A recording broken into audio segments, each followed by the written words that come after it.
mehman tomaşaçılar. Bitidi mavi ekran önüne hoş gördük. Sizin bir de mavi ekran içinde hoş görürsünüz deyip umid etmek bilen yürüyte Goçyip bolyan Muhammed Nur bilen bir tazık söhbet eşedi. Muhammed Nur. Selam. Ve aleykümselam. Ne aylardın? Oy. Familyan ne mi? Hacı Muradov. Hacı Muradovlar ha? Toy tutyan. Hava. Kutlu olsun. Hava. Dinlesin sünnet toyu mu ya? Sünnet toy bilen cay toy. Cay toy. Cay tedarlar ha? O zararlık yani toyun etmedik. Toy etmediniz. Ne açığa düştü? Lama Primera ne açığa? Naliç mi? kırdı diyeceğim. Cayın 30 yıllık efeler eder gören mi?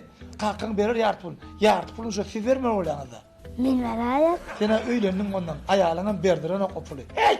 10 yıllık kirkedik etme. Kalkın o caylarına öder ödülüşörler. Neyim çitin vermeli. Bardağı out vermerdin. Mina berdirecek geliydi. Koy şu pulu. Bilem çağa sakla. Bilem cay almalıydı. Neyim edecek? Bok bak derdim. Biter burada dediğin. Söygü. Bağım söygü durmuştu. Durmuşlar. Bağır ha. Oğul. Kamera öçürüm. Ola.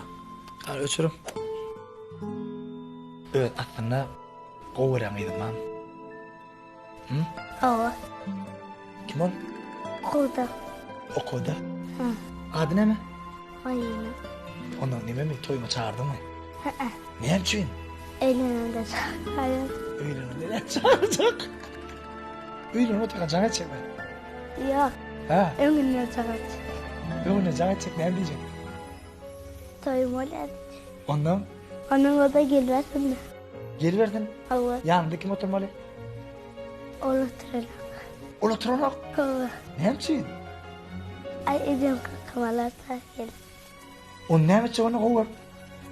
Onu ay şu Helendi kafaret. Oraya gidiyor.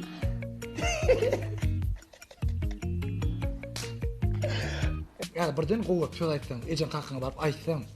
Özüm kakama aytmayayım. Ne mi dedim? Açacağım ayttım. Ne mi dedim? Okuda kokucan aytma dedim. Ola ne mi dedi? Onun yüksek demedi. Alıp verecek atayım hadi. Onun malini seni kovur ya mi? Öyle diyeyim, klasında nesin şey?